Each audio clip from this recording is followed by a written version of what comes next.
Hello students, आज की poem the voice of the rain है जिसे लिखा है वॉल्ट विटमैन ने। इसका आज हम लोग एमसीक्यू क्वेश्चंस देखते हैं जो कि मैंने आप लोगों के लिए फ्रेम किया है। तो चलिए स्टार्ट करते हैं। From where does the rain rise? Rain कहाँ से शुरू होती है? लैंड, बॉटमलेस सी, एयर या बोथ ए एंड बी? तो हमने देखा कि लैंड से भी शुरू होती है, बॉटमलेस सी से भी शुरू होती है। So the correct option is both A and B. Question number 2, who is the poem of the earth? Poem of the earth कौन है? पोएट, रेन, क्लाउड और all the above? So the correct option B, rain.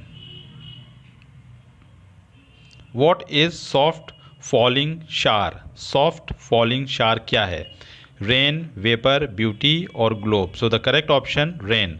Where does the rain goes after rising? जब vapour बन के पानी evaporate होता है तो वो कहाँ जाता है? तो रेन कहाँ जाती है? स्काई में, अर्थ में, सीड्स में या सी में? So the correct option is goes towards sky. What is the rhyme scheme of the poem? Poem की राइम स्कीम क्या है?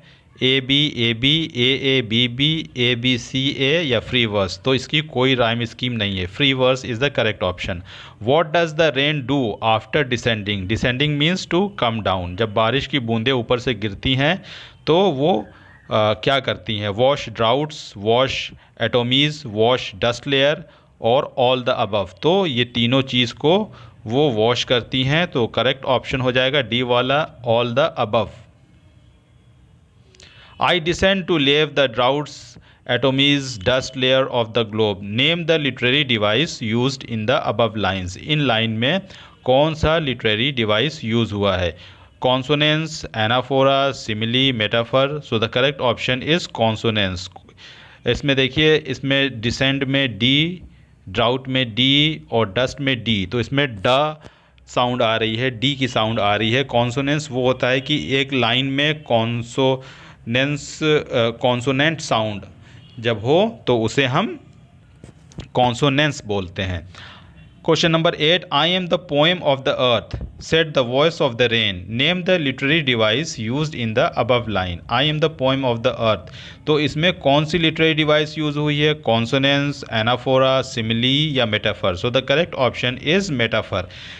अगर यहाँ मेटाफर की जगह पर्सोनिफिकेशन ऑप्शन होता तो इसका करेक्ट ऑप्शन पर्सोनिफिकेशन होता। तो I am the poem of the earth, metaphor इसका करेक्ट ऑप्शन होगा।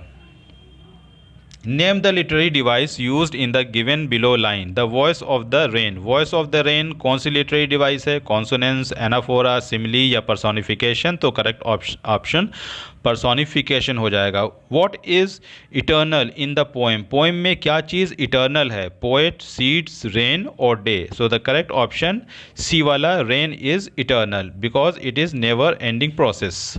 Question number 11, eternal I rise impalpable out of the land and the bottomless sea. In the above line, the bottomless sea is an example of which literary device? bottomless sea कौन सी literary device है? consonance, anaphora, hyperbole, personification? तो correct option हो जाएगा सी वाला, hyperbole. Hyperbole वो चीज़ होती है जब हम चीज़ों को बढ़ा चढ़ा के बताते हैं। इसी तरह से बॉटमलेस सी, अब सी का कोई ना कोई बॉटम तो होगा ही, मतलब बॉटमलेस सी कहने का यहाँ ये है कि वो सी जो है बहुत ही ज़्यादा गहरी है, तो हम उसको बढ़ा चढ़ा के कह रहे हैं। बॉटमलेस सी हमने कह दिया, बॉटमलेस कह दिया है, तो ये हाइपरबोल हो जाएगा। Next question, who is the poet of the voice of the rain? Voice of the rain का पोएट कौन है? William Wordsworth, William Shakespeare, W.B. Yeats या Walt Whitman? Correct option Walt Whitman. Name the device used in the last two lines of the poem.